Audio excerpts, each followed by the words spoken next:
Bonjour à tous, bienvenue pour une vidéo un peu spéciale. Aujourd'hui, on va faire un petit tuto parce que en ce moment je suis d'humeur altruiste. Alors du coup, je fais plein de tutos. Alors, petit tuto, vous l'avez vu dans le titre donc, comment avoir un corps? Et oui, parce qu'on se pose forcément à un moment la question, comment on fait pour avoir un corps?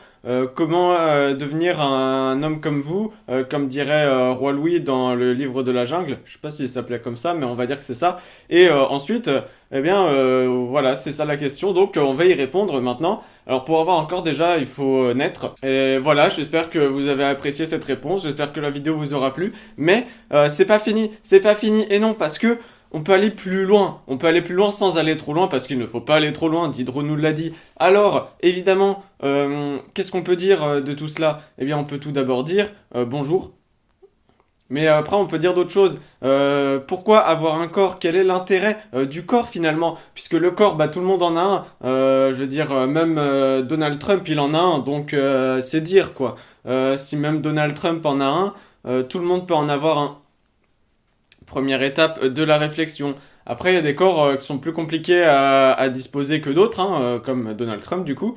Mais est-ce qu'on peut s'arrêter à ce genre d'informations? Eh bien non, évidemment, puisque le corps appartient à chacun d'entre nous, comme nous le savons tous. On a un corps, on s'en sert et il nous appartient. On peut faire un peu ce qu'on veut dessus, genre écrire bisous maman, si on veut. Bon après, ça dépend à quoi on l'écrit, mais on peut normalement l'écrire. Voilà, donc sachant qu'un corps, on en a tous un et qu'il nous appartient à tous de nous en servir à bon escient, à savoir ne pas tuer de gens par exemple, hein, s'en servir à bon escient, eh bien, que peut-on déduire de ces informations?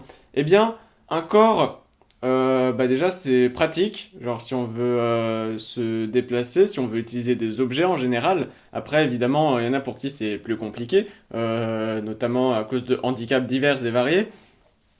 Et finalement on a tous un rapport au corps qui nous définit pas mal en tant qu'être humain. Par exemple, il y a des gens ils sont tristes parce que leur corps ils le trouvent pas beau, et il y a des gens ça va. Mais donc qu'est-ce qu'on peut faire, qu'est-ce qu'on peut trouver pour avoir un corps qui nous plaît, qui nous sied, pas du verbe scier, parce que si on scie son corps, et ben ça tourne mal en général, après je peux plus faire grand chose, comme par exemple porter des choses lourdes, et donc c'est pas pratique, mais qu'est-ce qui peut nous scier en tant que corps, à part bah, une scie du coup, mais ça c'est pas... alors qu'est-ce qu'on peut? Eh bien on peut tout d'abord s'apprécier en tant que tel, ne plus aller chercher des injonctions à être encore meilleur physiquement, parce que finalement, on ne sera jamais parfait physiquement, à moins d'être Ryan Gosling. Mais nous ne sommes pas Ryan Gosling, et d'ailleurs Ryan Gosling ne regarde sûrement pas cette vidéo, ce qui est bien dommage d'ailleurs. En plus, bah, c'est en français, ça va être galère pour lui, quoi. Il est américain, hein. Et donc, forcément, à partir de cette idée, on peut se dire, finalement, puisque nous ne pouvons pas avoir un corps parfait, il faut accepter qu'on est des merdes. Voilà, une belle conclusion. Et donc, ma belle conclusion à ce petit cheminement de pensée, eh bien, c'est que tout le monde a des imperfections, tout a des imperfections de toute façon, rien n'est parfait, comme dirait Tal et comme dirait plein d'autres gens, puisque rien n'est parfait, et ça c'est le plus important dans la tête. Ma vidéo là actuellement que vous regardez, elle n'est pas parfaite. Mon bonnet, il n'est pas parfait. Moi, je ne suis pas parfait. Il y a plein de trucs qui sont pas parfaits dans la vie, genre l'imparfait. Eh ben, c'est pas parfait. D'ailleurs, la conjugaison des gens, elle est souvent imparfaite aussi. Bref, il y a vraiment plein de trucs qui sont imparfaits. Et à partir de ce constat, peut-on se dire, oh, mon corps n'est pas beau, je le déteste, fils de pute, à son corps? Est-ce qu'on peut dire fils de pute à son corps? Bah déjà, ce serait insulter sa propre mère, donc c'est pas très cool. Et ensuite, non, on peut pas. Parce que bah, déjà, il va pas pouvoir répondre, et le droit à la réponse, c'est important. Surtout quand on insulte quelqu'un. Je pense que quand on insulte quelqu'un, il est logique que la personne puisse répondre. Donc, je ne peux pas insulter mon corps en tant que corps qui m'appartient. En plus, il m'appartient, donc c'est à moi de l'accepter et de le comprendre. Et finalement, c'est ça qu'il faut. Il faut comprendre son corps, il faut l'accepter. En fait, notre corps, c'est un peu cet ami bizarre, mais qu'on est obligé d'apprécier parce que sinon, c'est triste. Et donc, forcément, quand on est un être humain, eh bien on a un corps, on doit s'en servir et on doit l'utiliser tous les jours, hein. En général, on l'utilise assez souvent, genre pour parler, et en général on parle plus d'une fois par jour. Ça dépend qui, mais en général oui. Ou alors, on parle ou on fait un geste au moins une fois par jour, à moins d'être vraiment dans un état d'handicap assez sévère, et là c'est compliqué. Mais et encore parce qu'on utilise quand même certains organes, parce que sinon on peut plus vivre. Par exemple, le cœur qui bat, c'est le corps qui respire. Ça, c'est une phrase à méditer. Et donc, ce qui est important, c'est que le corps, finalement, c'est pratique, mais imparfait. Pratique et imparfait. Parce que l'imparfait, c'est pratique, finalement.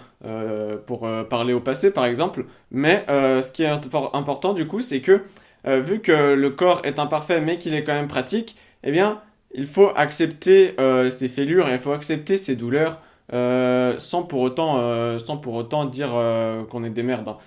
Mais il faut accepter, par exemple, moi j'ai mon poignet là, il s'appelle Noël parce que depuis quelques semaines, il y a une boule ici. Je sais pas si vous la voyez, mais là il y a une boule. Ce n'est pas normal. Regardez mon autre poignet qui n'a pas le même problème. Et donc, en comparant mes poignets, je me suis rendu compte que mon poignet gauche avait un problème. Ce qui peut être handicapant parce que faut écrire des fois. Ou alors pour faire d'autres trucs comme jouer du piano. Ce genre de problème, évidemment, c'est chiant. C'est relou, c'est tous les synonymes de chiant et relou. Je vais pas vous faire la liste, vous les connaissez aussi bien que moi.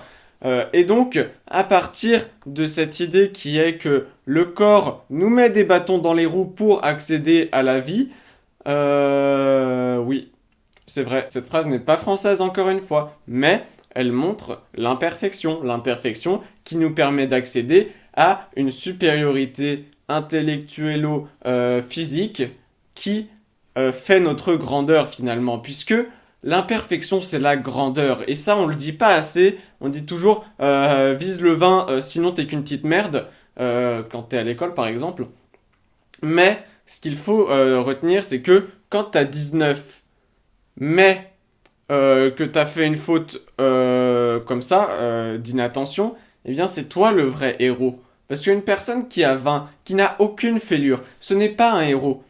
D'ailleurs, Achille par exemple, si il avait pas sa fêlure au talon, eh ben ça aurait pas été un vrai héros. Vous savez pourquoi? Parce que ça aurait été un fils de pute.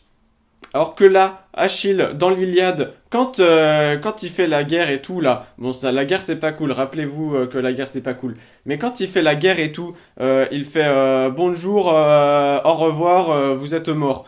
Parce qu'en fait, il est très très fort, mais il a deux fêlures, Achille. Il a deux imperfections, et ces deux imperfections, c'est ce qui va le conduire à sa perte. Et c'est ce qui va le conduire à une certaine méchanceté, une certaine volonté de destruction, mais qui est inadapté, qui est incorrect. Et vous savez ce que c'est, ces deux fêlures? C'est déjà son talon, une fêlure physique donc, mais aussi son hubris, sa démesure, son orgueil démesuré. Et ça, c'est important parce que la démesure, en gros, c'est ce qui l'a poussé à faire la guerre et à mourir là-bas, du coup, puis c'est à cause de son talon. Et donc, quand nos imperfections se rencontrent, on meurt. Déjà, c'est ce qui fait nous des êtres humains. Mais c'est aussi quelque chose d'important puisque c'est ce qui nous rend humains.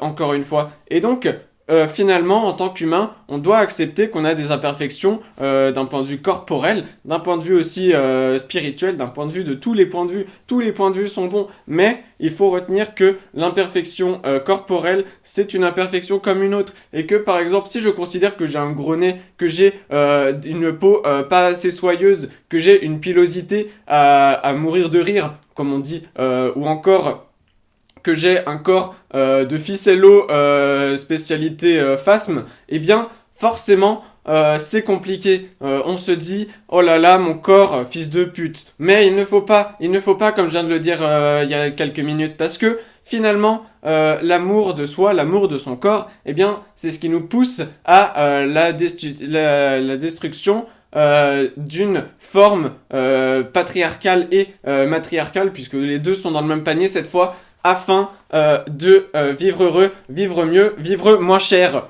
comme dirait Intermarché. Donc, À partir de cette idée, encore une fois, eh bien, le principal, c'est d'apprécier qu'on a un corps, qu'on peut s'en servir, ce qui est déjà un bon début, hein, parce que tout le monde ne peut pas se servir de son corps. D'ailleurs, il y a des gens, ils n'arrivent pas à marcher sans se faire des croche-pieds à eux-mêmes. Et donc, ce genre de personnes-là, ils ont des problèmes. On a tous nos petits problèmes d'un point de vue corporel. Il y en a, c'est plus compliqué que d'autres, d'accord. Mais on ne peut pas échelonner les problèmes, puisque c'est pas cool. Et ça serait maltraiter les problèmes des autres en glorifiant les problèmes de certains. Et donc ça c'est pas cool. Alors que on a tous un corps, on a tous des imperfections dans notre corps, on a tous une vision de notre corps qui est biaisée. Par exemple, on n'entend pas notre voix pareil que les gens entendent notre voix. On ne voit pas notre corps pareil que les gens voient notre corps. Et à partir de là, qu'est-ce qu'on peut dire? Qu'est-ce qu'on peut penser de tout cela? Eh bien, on peut penser que c'est au calme. Voilà. Et en ouverture de cette interrogation sulfureuse et pulpeuse, eh bien, je dirais que c'est assez triste que les corps soient la première chose qui permette aux gens de juger. Puisque, petit 1, c'est triste. Et petit 2, bah, on n'a pas toujours tout choisi. À la limite, il y en a qui ont choisi, mais c'est parce qu'ils sont riches, c'est parce qu'ils font de la chirurgie esthétique, et la chirurgie esthétique, c'est cher, donc c'est pour les riches. Puisque tout ce qui est cher est pour les riches, sauf les iPhones. Et forcément, à partir de cette idée, eh bien, on peut se dire que on ne choisit pas dans quelle enveloppe charnelle nous éprouvons la vie. On ne choisit pas sa famille non plus, mais ça, c'est autre chose. Et donc, à partir de cette idée simple, eh bien, on peut aisément penser que les choix que nous faisons sur notre corps ne permettent pas d'accéder à une vérité supérieure. Ils ne permettent rien, à part de tenter d'accepter que nous allons mourir. Voilà, cette vidéo est à présent finie en fait, parce que bah, c'est la fin quoi. J'espère que ça vous aura plu. Si c'est le cas, n'hésitez pas à vous abonner, à mettre des pouces bleus, à mettre la cloche, à partager sur les réseaux sociaux, à vous abonner à mes comptes. Voilà, bonne journée. Au revoir, comme dirait Valérie.